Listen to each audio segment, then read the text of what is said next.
semuanya. Assalamualaikum warahmatullahi wabarakatuh. Perkenalkan, nama saya Andini Rizky Mediana dari kelas 10 Tata Busana 1.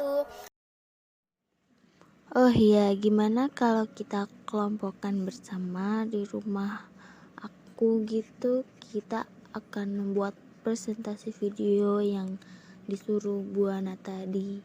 Gimana, kamu mau nggak? Ayo, boleh-boleh aja. Kalau kamu bisa, aku pasti bisa. Yaudah, di rumahmu aja ya. Kapan? Kalau nanti gimana? Bisa nggak? Ya pasti bisa dong. Kita kan kalau mengumpulkan bisa terserah kita. Jadi lebih cepat lebih baik kan. Yaudah, nanti aku akan ke rumahmu ya. Oke lah. Industri pariwisata adalah kumpulan usaha pariwisata yang saling terkait dalam rangka menghasilkan barang dan jasa bagi pemenuhan kebutuhan wisatawan dalam penyelenggaraan pariwisata. Industri pariwisata dikelompokkan menjadi 3 sektor. 1. Usaha jasa pariwisata, antara lain Biro Perjalanan Wisata, jasa konvensi, perjalanan intensif, Pamera, jasa konsultasi pariwisata, jasa informasi pariwisata. 2. Usaha sarana pariwisata, antara lain Hotel Melati, persinggahan karavan, angkutan wisata, jasa boga dan bar, kawasan pariwisata, rekreasi, dan hiburan umum. 3. Usaha jasa objek wisata, antara lain wisata budaya, wisata minat khusus, dan wisata alam yang memerlukan keahlian dan keterampilan khusus. Tujuan perjalanan dan karakteristik wisatawan berdasarkan usia, jenis kelamin, dan status keluarga. Motivasi perjalanan wisata dapat dikelompokkan menjadi 4. 1. Physical motivation. Hal ini banyak hubungannya dengan hasrat untuk mengembalikan kondisi fisik, beristirahat, santai, berolahraga, atau pemeliharaan kesehatan agar kegairahan bekerja timbul kembali. 2. Cultural motivation. Motivasi ini erat hubungannya dengan keinginan pribadi seseorang untuk melakukan perjalanan wisata agar dapat melihat dan mengetahui negara lain, penduduknya, tata cara hidupnya, serta adat istiadatnya yang berbeda dengan negara lain. 3. Interpersonal motivation. Di sini motivasinya didorong oleh keinginan seseorang untuk mengunjungi sanak keluarga, kawan-kawan, atau ingin menghindarkan diri dari lingkungan kerja, ingin mencari teman baru, atau lain-lain. Secara singkat, motivasi ini erat hubungannya dengan keinginan untuk melarikan diri dari sebuah kesibukan rutin sehari-hari. 4. Status dan prestige motivation.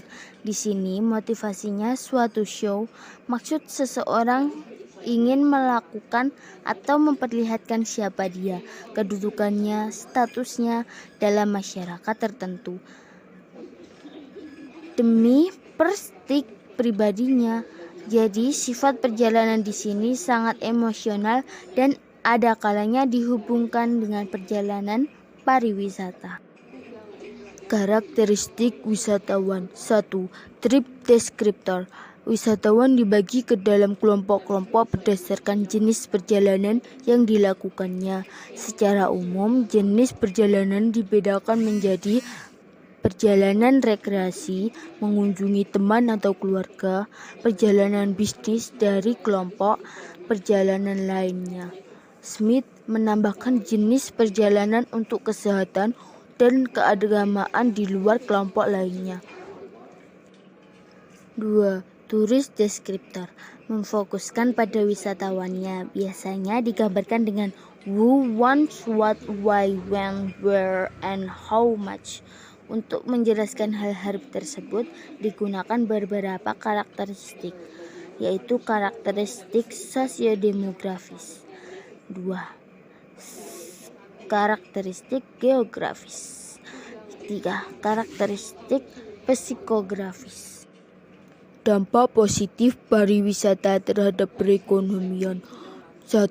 Sektor pariwisata menyebabkan perekonomian masyarakat lokal meningkat drastis.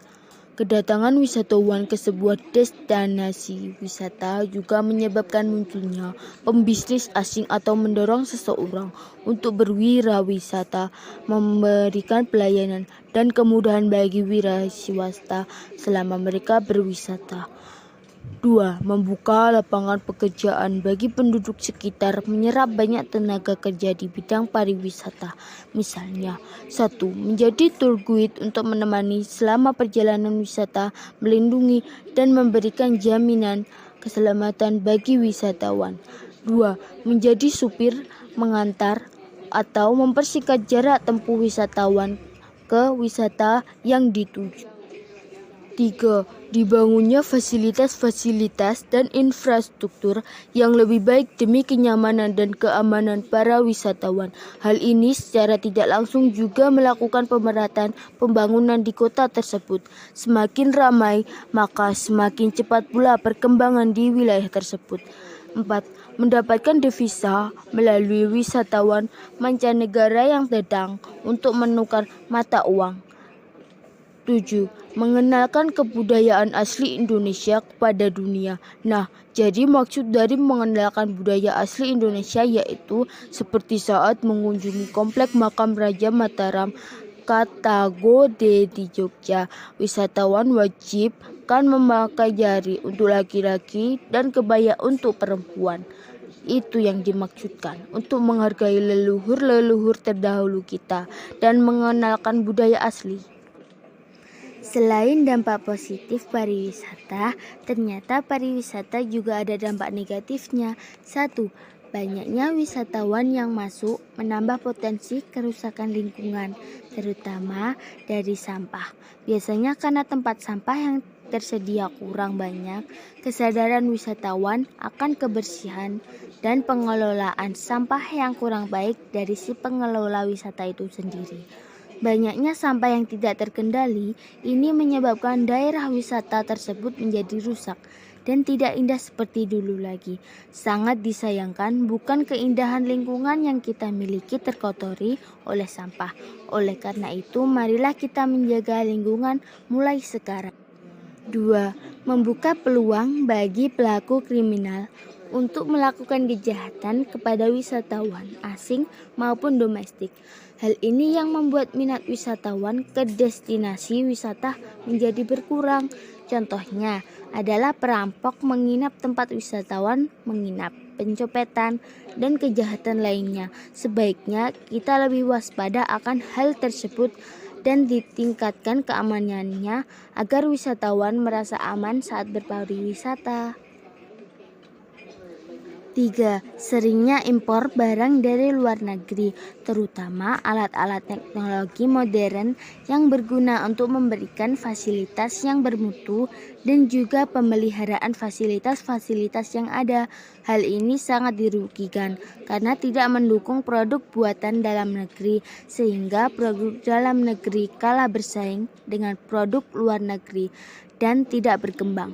Sebaiknya pengelola wisata menggunakan produk dalam negeri sekaligus mengenalkan bahwa produk dalam negeri mempunyai kualitas yang sama dengan produk luar negeri. Organisasi kepariwisataan yang ada di dunia. 1. World Tourism Organization. Organisasi ini berada di bawah naungan PBB dengan tujuan untuk menstimulasi pertumbuhan ekonomi dan menciptakan lapangan kerja, memberikan insentif dan melindungi lingkungan serta warisan budaya suatu destinasi, mempromosikan perdamaian dan saling pengertian antar negara di dunia. 2. World Travel and Tourist Council. Organisasi ini merupakan organisasi yang berdiri dari kerjasama seluruh sektor pariwisata di dunia. Organisasi ini bertujuan untuk bekerja sama dengan pemerintah untuk membuat strategi pengembangan ekonomi dan diprioritaskan kepada penciptaan sumber daya manusia di bidang pariwisata, pengembangan teknologi, pengembangan akses untuk capital resources, sumber-sumber keuangan, dan tourism demand. 3. International Air Transport Association.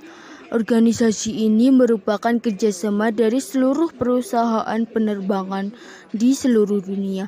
Tujuan organisasi ini adalah menyederhanakan dan memperlancar arus orang dan barang jual dari suatu jalur penerbangan ke jalur penerbangan lain di suatu negara. 4. International Civil Aviation Organization. Organisasi ini merupakan organisasi pemerintahan yang ada di seluruh dunia hanya untuk mempromosikan penerbangan sipil internasional terkait dengan masalah keselamatan penerbangan. 5. Federation Aviation Administration.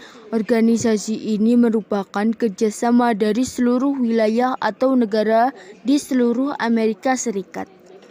Organisasi ini memiliki tujuan untuk memformulasikan peraturan-peraturan dan supervisi hal-hal yang terkait dengan aspek operasional penerbangan dan airport seperti pengendalian lalu lintas udara, keamanan udara, standar penerbangan, perawatan pesawat, fasilitas penerbangan, dan lain-lainnya.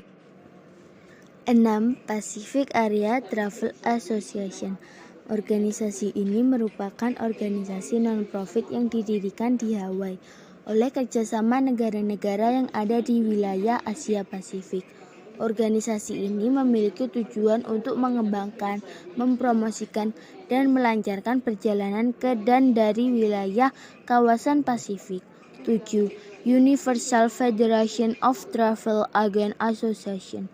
Organisasi ini merupakan perhimpunan biro-biro perjalanan yang ada di seluruh dunia.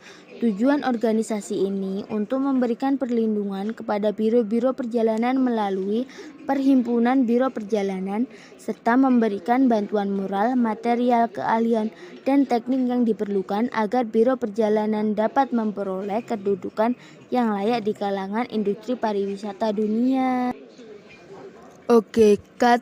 Yeay, kita udah selesai nih.